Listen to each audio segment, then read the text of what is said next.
Tu commences ou je commence? Ah, je commence? Ah bah comme tu veux, sinon je commence. Allez, vas-y. Allez. Alors ce spectacle, je l'ai joué toute seule pendant 1 an et je trouvais qu'il avait quelque chose de grave. Et, et la rencontre avec toi, quand on a commencé à travailler ensemble, c'était étonnant parce qu'il avait quelque chose de grave et en même temps il n'avait pas de poids. J'avais ce sentiment-là. Et quand on a commencé à travailler ensemble, ça l'a allégé, ça lui a donné de la légèreté et en même temps ça lui a donné du poids.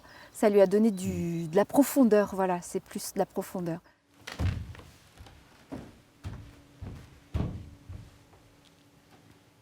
Écoute, grand-mère, tu as passé 100 ans, tu as bien fait ton temps. Il faut partir, c'est tout. Pourquoi tu as envie de raconter tout ça sur ta grand-mère? Oh pétard. Je me la suis posée un paquet de fois cette question parce que quelque part, j'ai haï les spectacles où tu as l'impression que c'est une psychothérapie publique, tu vois. Et donc, je veux que ce soit surtout pas ça.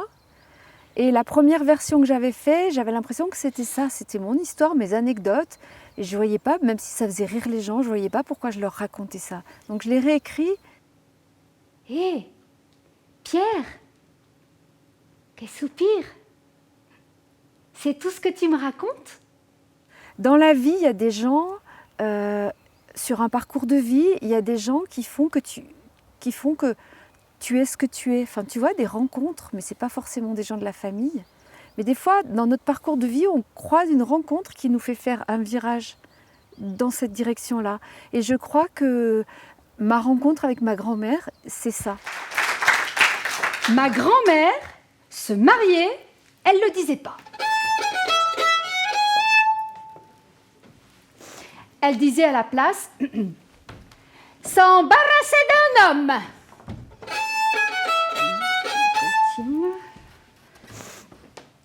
Elle disait, elle était bien, cette fille-là, mais que voulez-vous? Elle tenait mieux sur le dos qu'une bique sur ses cornes. Alors elle a tenté si bien couru le guidou que la voilà embarrassée d'un homme maintenant.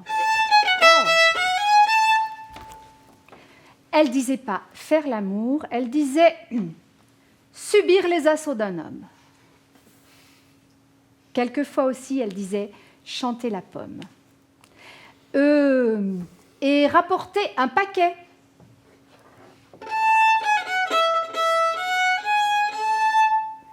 J'ai un sentiment qu'elle m'a communiqué sa force de vie par le biais des interactions que j'ai pu avoir avec elle. Et j'ai beaucoup de gratitude pour ça et j'avais envie de lui rendre hommage. Donc le départ de ce spectacle, même si c'est pas pour ça qu'on me l'a demandé au départ, hein, c'était ce spectacle pour la confédération d'accompagnants d'associations qui accompagnaient des mourants. Quand j'ai commencé à l'écrire, c'était ça. Mais rapidement, je me suis aperçue que j'allais parler de ma grand-mère et j'ai eu envie que ce soit un hommage à ma grand-mère. Même si c'est pas vraiment son histoire, c'est pas autobiographique, mais pour moi, l'ensemble, c'est un hommage à ma grand-mère. Voilà.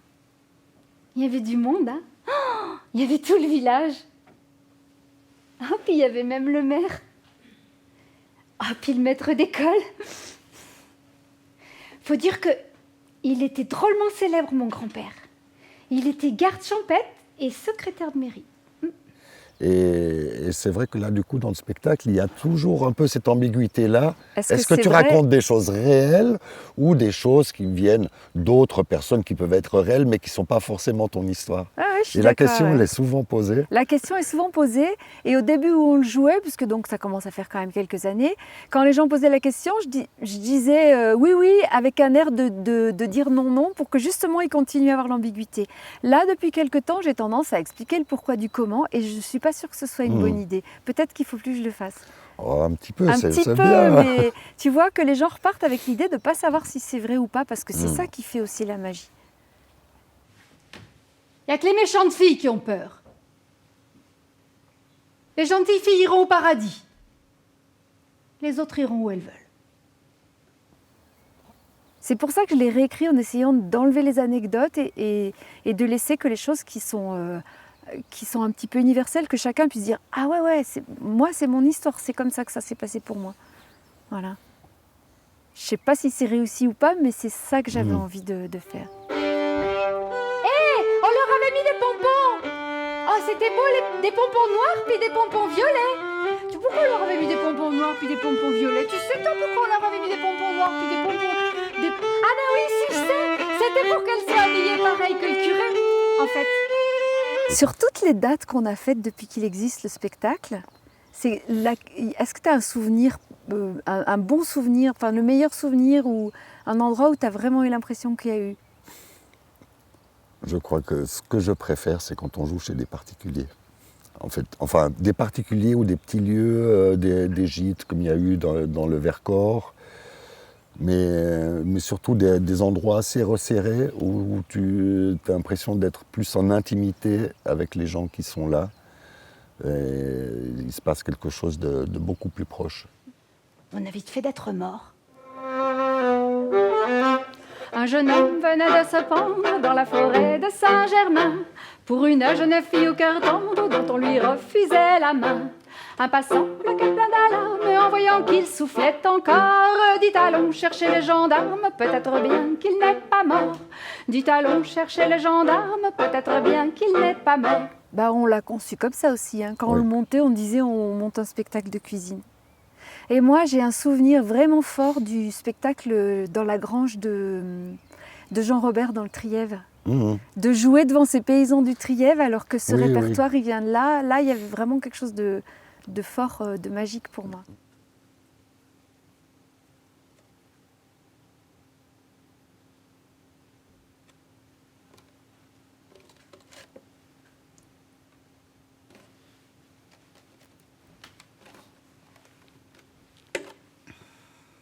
Utiliser le décor naturel et surtout le décor naturel qui n'est pas a priori un décor de spectacle, ça me plairait l'idée. Quitte à faire un spectacle de cuisine, et de jouer devant une table avec des restes de bouffe, vraiment qu'il n'y ait pas d'espace scénique, que ce soit à l'intérieur de la maison avec ce qu'il y a dans la maison. Oui, moi ce que je te disais, c'est que ce que j'aime bien avec juste un fond de scène et quelque chose d'assez neutre, c'est que chacun va mettre son propre décor et sa propre imagination. C'est pas possible que... Ah oui, non, mais attends, tu vois ce qu'elle me dit, elle? Ah oui, non.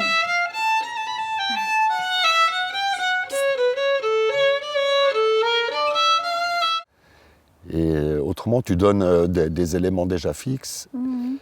Et moi, ce que j'aime bien dans ce spectacle, c'est tout ce qui est suggéré sans être dit complètement. Mmh. Et le décor, c'est la même chose, quoi. Il est où, notre petit Jean, qu'on l'a pas vu revenir? Tu peux me dire ça? Il est où, notre petit Jean? Quand tu m'as proposé de t'accompagner sur les parties musicales et que tu m'as joué ce spectacle-là à la maison, dans la cuisine, moi, c'est pas tellement sur la gravité, c'est sur l'émotion.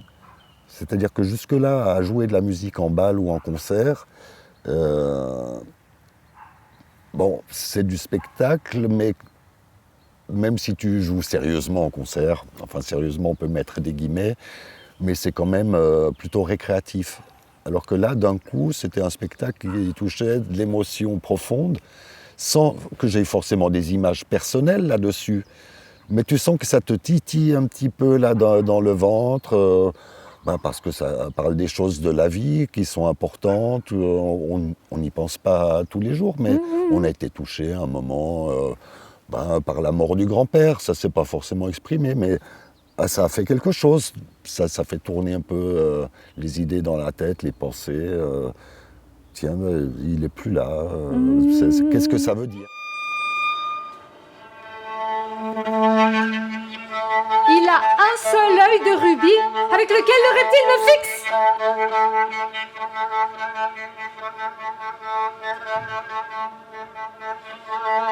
Je le regarde aussi. Je l'ai vu la première, alors j'écarquille mes yeux grands ouverts si fort que j'en ai mal, parce que je sais qu'il peut me tuer d'un simple regard si je baisse les yeux. Alors je le regarde, je regarde mon destin, je regarde ma mort et je hurle, il n'y a pas de mots, je hurle la même entrée que le grand-père. C'est peut-être le basilic qui a éventré le grand-père. Du coup, ça abordait des choses qui sont non pas graves, mais qui touchent plus personnellement, et pas que le côté artistique d'une qualité d'une musique ou d'un spectacle ou d'un jeu de comédien, mais voilà, des choses plus personnelles. Et ça m'a donné envie aussi d'aborder ce monde-là. Et l'autre élément, c'est d'être tout seul à faire la musique. Oui, bah ouais. D'habitude, en jouant avec d'autres personnes, je ne veux pas dire qu'on se repose sur les autres, mais malgré tout, les petits faux pas, ils passent assez facilement. Alors que tout seul, je les entends tous. Dans un spectacle, une note qui se loupe, ça s'entend. Ah, il y a celle-là. Je suis mariée le dimanche, je suis cornue le lundi. C'est hier, quand on parlait du duo, et puis je disais, mais en fin de compte, on a 2 solos. Oui. Un solo de comédienne, un solo de musicien, et qui à des moments vont se rejoindre, s'accompagner complètement. Il y a des moments de duo, et après ça se rééloigne un petit peu. C'est l'attention et la présence que ça te demande. Il est entré droit et superbe, il en ressortir à couillon. Le menton mouillé, le museau collé, tout barbouillé comme un mitron. Et le menton mouillé, le museau collé, comme un chaton qu'aurait bu le bouillon. Venez entendre la chanson qu'on fait pour vous de Guéluron. Venez entendre la chanson qu'on fait pour vous de Guéluron. Je voulais te dire aussi à propos de la musique, tu as dit comment ça t'intéressait d'avoir ces musiques traditionnelles ou populaires. Pour moi, c'est aussi toujours la question qui se pose autour des musiques traditionnelles. Bon, on les fait en bal, il y a des danseurs. En concert, ça veut dire quoi d'écouter en concert ces musiques qui étaient plutôt musiques de danse. Et là, dans le spectacle, ça permet de les faire vivre dans ce qui était, on peut dire, un peu leur milieu naturel, leur fonction, sur ouais. une marche de noces ou de funérailles, un moment de bal, Ouais. et puis d'autres moments, des musiques. Alors là, c'est plutôt les compositions, mais qui serait plutôt une musique paysagère. Pour une fois qu'il va servir à quelque chose, celui-là. Dieu! Mon pot! Eh ben, figurez-vous que c'est pas Dieu qui s'est présenté. C'est le diable, lui-même, en personne.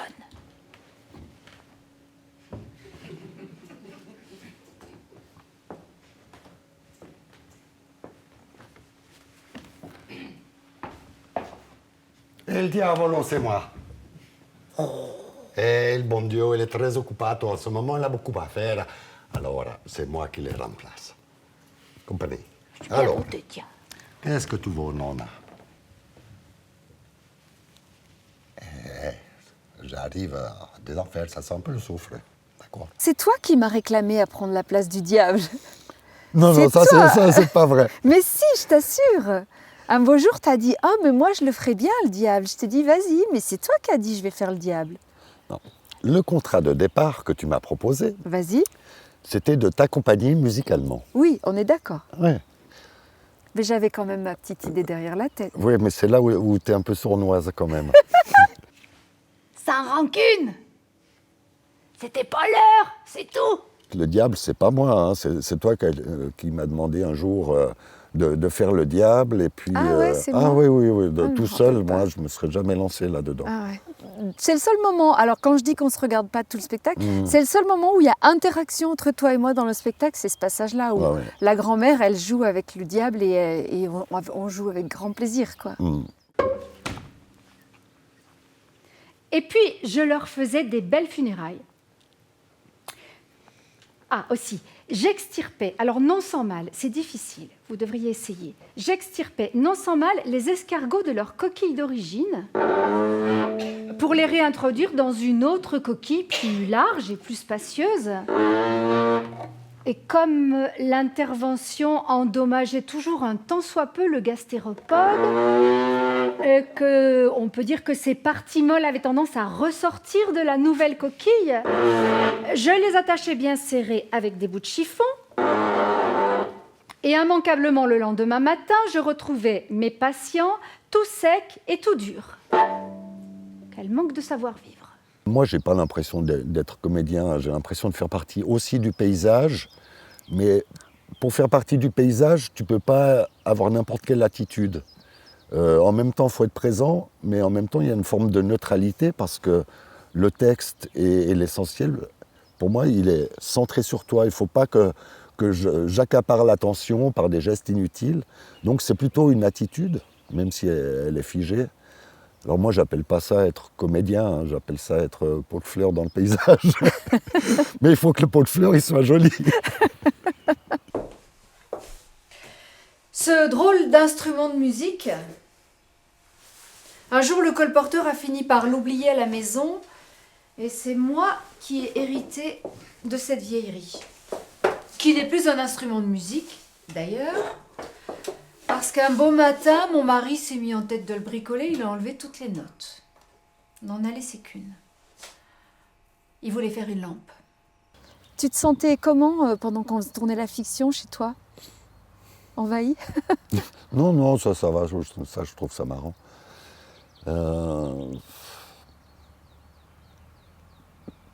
De devoir être trop comédien, ce que je ne suis pas.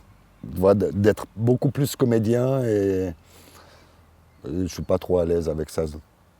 Je le suis plus dans le spectacle, en étant plus en retrait. Alors que là, ça mettait plus en avant. Ouais.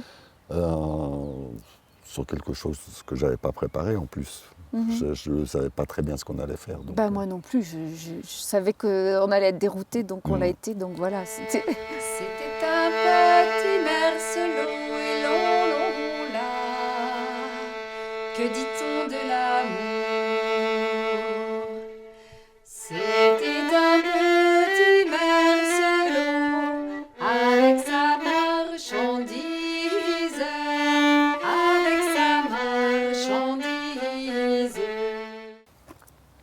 Le film et le tournage, pour moi, c'est exactement la même chose. Au départ, tu crois que tu es embarqué dans un truc tranquille, où tu n'as pas grand-chose à faire, et puis bon, on y va, on essaye, hein, c'est sympa. Et puis après, on te dit « Ah, mais tu pourrais pas faire ça. Ah, et puis ça, attends, place-toi comme ça, là. Ah non, mais c'est pas bon dans le cadre. Va chercher un costume, va une fleur à ton chapeau. Tu veux pas un petit peu là-dessous ?» Et puis tu dis oui à des choses, et puis après, il y en a auxquelles tu dis non aussi. Hein. C'est comme avec toi, on n'accepte pas tout. Et pour une belle noce, à ce qu'on m'a raconté, c'était une belle noce.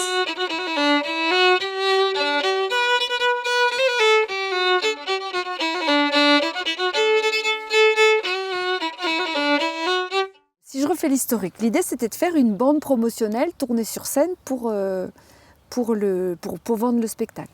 Après, Christian, il a eu envie de tourner en décor naturel. Moi, comme je suis tendance à vouloir aimer toutes les expériences, j'ai dit bah ouais, pourquoi pas. Et toi, tu disais non parce qu'on perd justement ce qui te tient à cœur et que je comprends, que chacun puisse se faire son image parce qu'il n'y a rien justement de montrer. Et puis après, du coup, c'est parti sur les deux. Il va y avoir la fiction où les personnages sont montrés, les paysages sont montrés, les décors sont montrés. Et puis la captation en spectacle avec le décor neutre.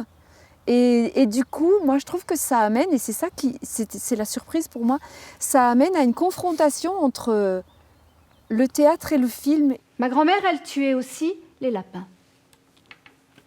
Et alors, à la cime du clapier, un peu comme assis sur un trône, il y en avait un de lapin qui avait un statut à part. Une espèce de privilégié en quelque sorte. C'était le lapin du pâté. Ça, moi j'avais pas compris qu'il allait finir en pâté. Non mais la fiction c'est très différent parce que on n'a que des bouts, enfin on rentre vraiment dans le cinéma et on n'a que des tronçons. Et c'est vraiment tout un autre travail parce qu'on n'est pas du tout dans le même rythme, quoi.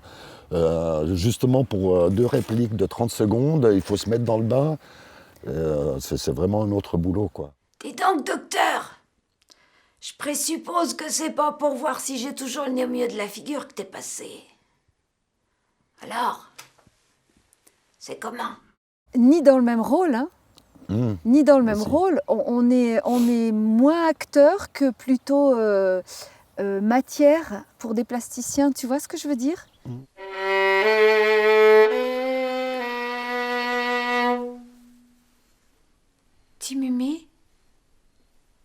Tu veux jamais mourir, hein?